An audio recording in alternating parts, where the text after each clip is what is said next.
Bawat kwento may kwenta. Bawat istorya, ikaw ang bida. Kwento natin. Kwentong Palawan! Mayad nga adlaw mga kakwentuhan, hindi po lingid sa kaalaman nating mga Palawenyo na binaha ang ilang bahagi ng Palawan, lalong-lalo na po sa timog na bahagi ng Palawan, no, dahil sa epekto ng shear line dito sa ating lalawigan. Ano nga ba ang shear line, partner? At syempre, kaya naman agad na nagbigay ng tulong ang provincial government.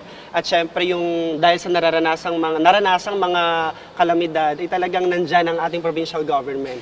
At syempre, sa pangunguna yan ng ating minamahal na Governor, Palawan Governor Victorino Dennis M. Socrates. Yes, that's right, partner. No? Nakita ng sambayan ng Palawenyo kung paano pinangunahan ni Governor Dennis M. Socrates yung pagbalangkas ng mga solusyon bilang chairperson din ng Provincial Disaster Risk Reduction and Management Council. And syempre, nandyan din yung pagsasagawa ng mga relief operations, lalo na sa mga apektado ng baha. Yes, that's right, partner. At hindi na natin patatagalin pa. At nandito sa kabila ng kanyang kabisihan at napagbigyan tayo ngayon, talagang mas mabuti na sa kanya mismo manggaling.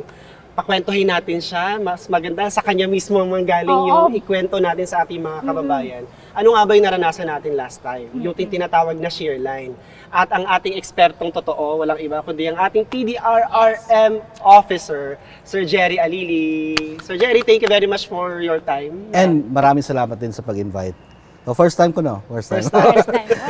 Well, yung nangyari last time ay medyo kakaiba. And ang nakakatakot, mukhang new normal natin to. Oo, yung shear line. It happened in 2022-2023, yung katapusan ng taon at saka beginning of the 2023. Pero naulit nitong 2025 at halos magkakasunod na linggo. No? And mukhang nangyayari to every time na mayroong amihan and mayroong La Nina.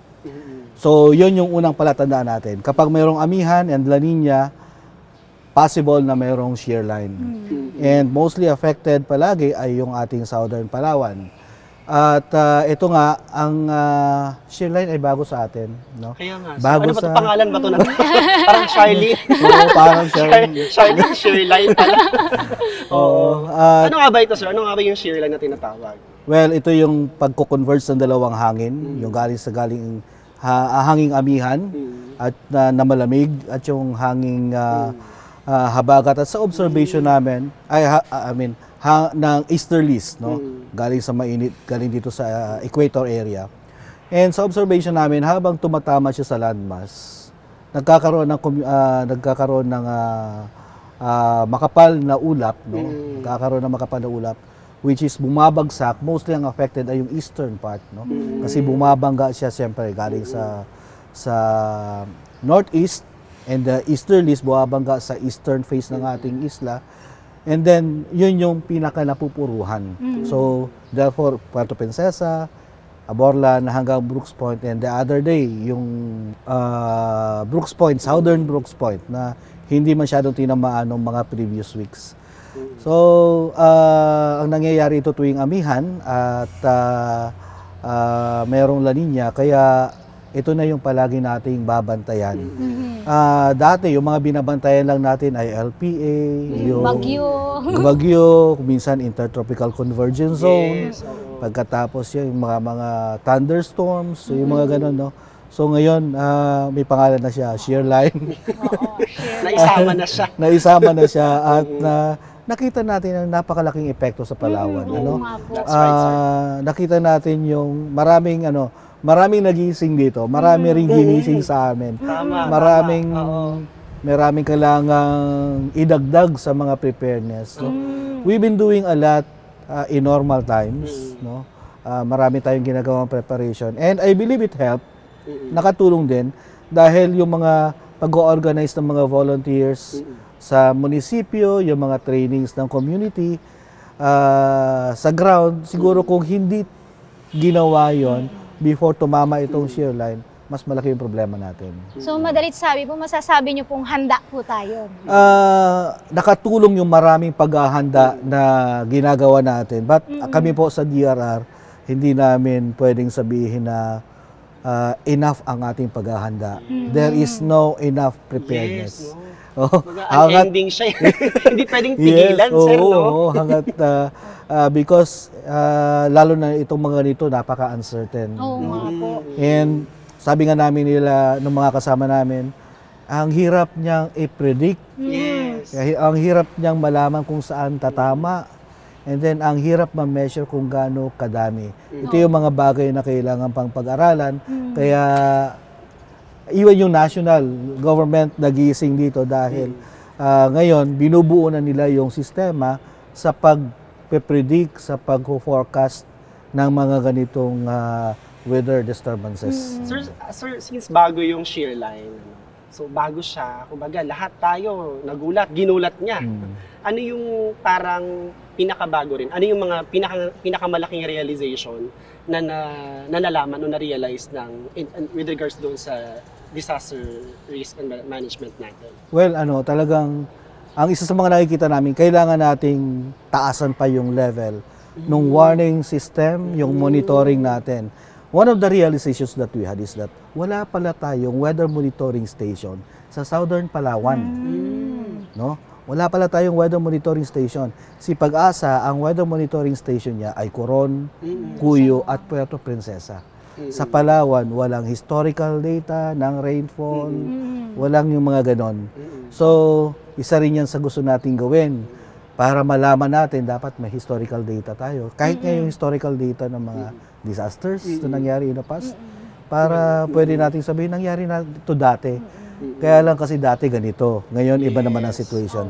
Like yung shear line, marami na mga pag-ulan na marami in the past. I think 50 years ago may nangyari the same. Although record-breaking ito nangyari. Record-breaking. 250 lang ata millimeter of rain ang binuhos noon. Pero ngayon, nasa 350 plus binuhos in 24 hours. So, maraming kailangang malaman in the past. Ano pa ba yung ibang nangyari in the past? Para ano rin ang ginawa ng ating mga magulang in the past to survive. And at the same time, we also need to review yung ating lugar. Ano ba yung mukha niyan in the past? Dati ba yung ilog? Right. Di ba? Dati ba yung daluyan ng tubig? Dati ba yung sapa? Kasi eventually kung dahil dati merong area, yung area na yan ay tubig, eventually pag nagkaroon ng sobrang tubig o maraming tubig, babalik ang tubig dyan. So baka doon tayo nakatira ngayon, di ba? So yun yung ilan sa mga realization. We need to look back. At saka may mga area talaga dyan, sir, particular sa south talaga na medyo mababa, no? Oh, yung mga kalsada nga lang, di ba? Yung mga kalsada natin kasi may mga ano sila. Kung papansin mo yung difference ng kalsada sa south at saka sa north, yung sa kalsada, kapag bumabiyahe ka, ay sa north, pag bumabiyahe ka, gumaganon-ganon ka, di ba? Yes, that's right. Opo. Sa south, gumaganon-ganon. Napansin mo yung kalsada sa Iba south, yung pattern. iba yung pattern eh. So, Iba yung pattern. Kaya pag binaha, lalo na yung mga kalsada, sobra. And yun nga sir, nabasa ko rin po sa news no na parang that's above the normal rainfall na in February alone. Yes. So yung heaviest 24-hour rainfall. Yes. So far na-break nga yung record 50 years ago. That was 1975. 50 years ago. Oo. Nagkaroon ng similar dami ng pag-ulan. I think dahil noon ay may bagyo. Ito walang bagyo. O, di ba? So, sobrang dami plus, siyempre, dagdagan mo ng kondisyon ng ating lugar, mas mababaw yung mga ilog ngayon, kumpara noon, and that is evident, may mga evidences tayo yan. May mga nakatira na ngayon doon sa mga areas na dapat sana hindi tinitira ng tao, dahil yung dating mga iniipunan ng tubig, no? Yung marshland, no? Natin, lalo na sa Brooks Point, ngayon ay subdivision area na, di ba? Dati wala nakatira sa malapit sa ilog or sa bukana ng ilog, no? Pero ngayon, marami na, no? So, yun yung ilan sa mga factors na nag-compound doon sa problem. Well, kung wala sana mga nakatira dyan, wala tayong i-evacuate, di ba? Kung wala sana mga settlers doon sa mga areas na dapat walang settlement, wala tayong evacuate, wala tayong area rescue, di ba? Ganun din yung mga developmental projects like yung mga roads, kailangan aralin din natin yung Kailangan climate resilient infrastructure oo, ang ating mapag-aralan. Kasi kung minsan, maglalagay tayo ng mga measures na hindi natin ginamitan. Ang tawag namin ay climate lens. Hindi natin na tinignan sa punto ng disaster risk reduction and climate lens. So, pag may ganun, yun ang nagiging problema. Yun yung reason kung bakit kami nandito. Well, actually, yung rescue is not our function. Supposedly, hindi namin gagawin yan. Pero, as part ng prevention, sige na, gawin na natin. Oo, dahil hindi natin maiwasan. Sir Jerry, we commend your efforts. Sabi nga natin, ang kanilang tagline ay matatag, listo. Listo talaga dapat. Kasi yun nga, unpredictable kasi. Halimbawa, may nangyari, nagawa na tong measure na to, pero may nangyari na naman, kumbaga, at because of that particular moment or uncertainties, and even our disaster, DRRMO, di ba, they realize many things eh. Nadadagdagan din sila ng kanilang mga need, kumbaga nadadagdagan din sila ng mga kinakailangan nilang gawin doon sa kanilang mga trabaho. Kaya we commend their efforts ng pagsuong doon sa mga baha. Sir, talagang thank you for your for your service. Opo. And sir, nabanggit nyo na rin kanina, kailangan tinitingnan natin yung mga development plans in the perspective na na i-relate natin sa climate. Paano ba magiging climate resilient ang Palawan? Medyo mabigat ang tanong, no? Para isang oras to. Well, yung Palawan, to be climate resilient, actually, nandiyan na yung mga batas. May zoning ordinances tayo, no? Nandiyan na yung mga environmental laws natin. Simply implement it accordingly. At mawala lang talaga yung, yung talagang may tinititigan at kinigilingan. Oo. Simply implement the law. Nandiyan na, ginawa na yan. Rule of law. Rule of law. At if we will just implement it, place yung mga programs and project and the development sa lugar kung saan siya talaga nararapat, mababawasan ng konti yung problema natin. And at the same time, siyempre, keep on looking up and forward. Kasi with climate change, tumataas yung intensity, tumataas yung frequency, mas lumalala yung situation. So medyo may konting may konting allowance tayo sa ating preparedness. So kung ganito lang sana yung tubig, pwede nating yung taas ng tubig, itaas natin ng mas isang metro pa para tumagal pa ng mga 100 years yung development, di ba? Ganun. So yun yung sinasabi nating adaptation. So, nandito natin si Sir Jerry as our expert. Siguro hinggan natin si Sir ng kaligtasan tips. Ano po ba yung maibigay nating kaligtasan tips sa ating mga kababayan, Sir? Alam natin na kailangan ito. Lalo na ngayon, nasa amihan pa tayo, La Niña pa rin tayo, and it appears na magkukontinue hanggang April, March, no? So, lalo na sa bahaing lugar, yung mga kababayan natin sa Brooks Point, mainam na mag-imbak tayo ng ready-to-eat na pagkain, no? At malinis na tubig. Meron tayong mga ganon. So that every time na tayo ay mag-evacuate, may madadala kaagad tayo. Sir, meron tayong mga naka-preposition ng mga merong naka-preposition na food packs sa mga MDRR. At meron pa rin tayo doon sa ating bodega. Kasi nakaraan, nakita natin yan na pinuntahan niya ata with Gov, yung ating parang warehouse. So, parang kinomend din ng ating mga netizen yung talagang yung pagkakaayos ng family food packs ng ating provincial government. Hindi tayo nagpa-plastic ngayon. Talagang nakakahon. Nakakahon na. Nakita mo rin ba? Naka-container box. Yung susunod dyan, naka-vacuum seal. Wow. Vacuum pack kasi meron tayong sealer na ngayon. Vacuum sealer para mas matagal yung buhay ng goods. Ayun sir, yung preparation all year round or 6 months? Every quarter tayo nagpo-produce yan. At pinapadala natin sa mga munisipyo. And then, syempre, tuloy-tuloy yung pagkakandak namin ng trainings. Yes. Sa mga munisipyo, nagkakandak kami ng drills, first aid trainings, at doon nadidiscuss namin yung mga survival kits. Dapat naka-ready yung mga yan. Maliban sa survival kits, yung mga first aid kits, syempre yung mga importanteng Oo. titulo, importanteng papeles, yung titulo ng lupa, listahan ng Sir, utang. kasama rin ba sa inyo Kasi na, listahan ng utang. baka- kasama rin ba sa inyo na kailangan, kasi syempre baha, Ah. kasama, matanong ko lang, kasama rin ba na kailangan at least marunong ka ng lumangoy? Kasi di ba, oo, kasi baha kumbaga, Pero drowning mas tinuturo namin, wag mo nang hintayin na kailangan mong lumangoy. Pag Mag-evacuate. sinabing mag-evacuate na, lalo na kung bago gumabi, bago abutan ng dilim, pag sinabi ng ating barangay officials, mag-evacuate tayo, evacuate na tayo. Makinig po tayo sa Kasi otoridad. may pagkakataon na kahit magagaling lumangoy yung ating mga rescuers, baka hindi na tayo mabalikan sa dami ng kailangan na nilang asikasuhin. So pag halimbawa alas 4 sinabihan, evacuate na.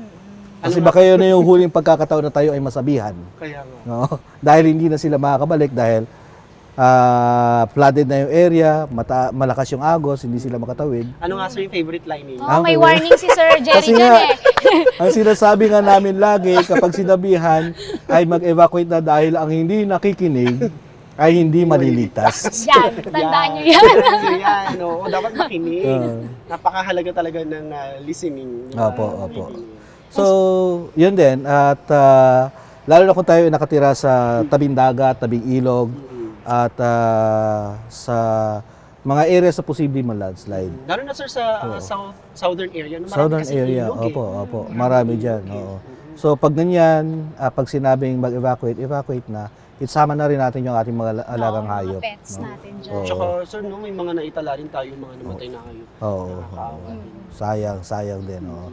And then, siyempre, at the same time, makinig tayo sa mga anunsyo ng mga radyo. Oh, dyan At napapasok dahil ang dyan- importansya ng radyo, di Oo, ba? ang ating Palawan Island Network. Palawan Island Network, ang sariling atin sa provincial government ng Palawan. Makinig po tayo sa Palawan Island Network, especially kapag masama ang panahon kasi nandiyan yung mga yung up-to-date na mga balita tungkol sa weather, pati mga response natin from PDRRM. Yes.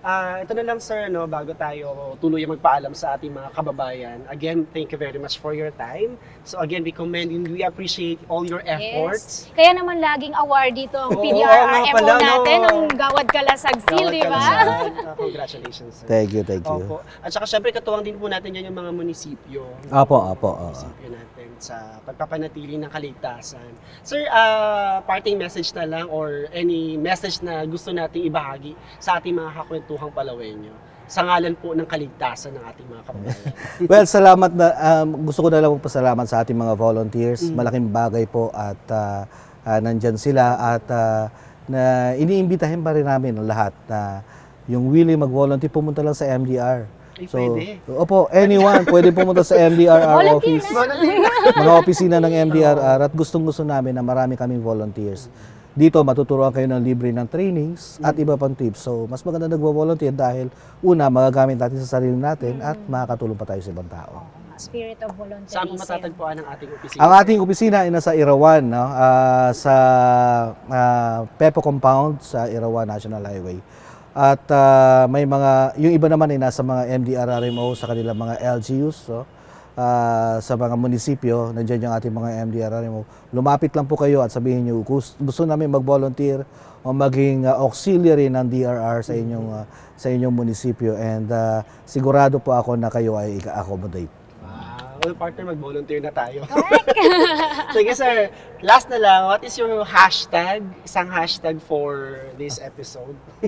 May pa-hashtag ka ba dyan, sir? Pa-hashtag ka ba? Kung sa akin, always sinasabi ko, yung aming tagline is always para sa listo, matatag at panatag na lalawigan ng Palawan. Ikaw partner. Ako, hashtag bida ang handa. Wow, sige. Hashtag lamang ang may alam. Oy, Wow. parang Kuya Kim yan, ah. Sige po, sa ating po mga kababayan, patuloy niyo pong sundan, i-like, i-share at pusuan ang ating mga social media platforms ng ating Provincial Information Office. Sa ngalan po ng ating Provincial Information Officer, Attorney CJ Cohabto, at syempre, ating mga minamahal na Governor, Palawan Governor Dennis M. Socrates. At maraming salamat po sa inyong patuloy na pagtangkilik at pagtutok sa ating kwentong Palawan, ang ating Spotify, huwag niyo po kalilimutan yan. Hindi kayo at manood, syempre. Bawat kwento, may kwenta. Bawat istorya, ikaw ang bida. Kwento natin. Kwentong Palawan!